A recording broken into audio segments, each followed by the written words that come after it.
அடாடாடாடாடாடாடா, நம்ம கம்பத்தில் பெய்கிற மழையா எல்லாரும் பாருங்க எப்படி இருக்குண்டு. மழை கொட்டுன்னு கொட்டி ரோடு பூரா தண்ணியாக போச்சுக்கா. இப்போ பார்த்தோம்டா, கம்பத்தில் இருக்க மாதிரியே இல்லைக்கா. கொடைக்கானலில் இருக்கிற ஃபீலிங் இப்போ வந்துருச்சுக்கா. கம்பமே குழு குழுண்டா ஆகி பூமி பூரா குளிர்ச்சியாக மனசுக்கு ஆறுதலாக இருக்குங்க. வாங்க வாங்க, கம்பத்துக்கு வந்து பாருங்க.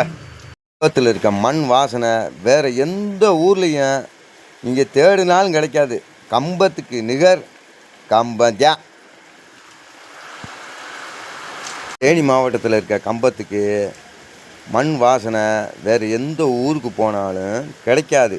இயற்கை வளம் மிகுந்த நம்ம கம்பம் இப்போ பாருங்க, மழையில் எவ்வளோ குளிர்ச்சியாக இருக்குண்டு. இன்னொரு கொடைக்கானல் ஆகி போச்சு. அவ்வளவு குழு குழு குழு குழு குழு இந்த மழையை பாருங்க.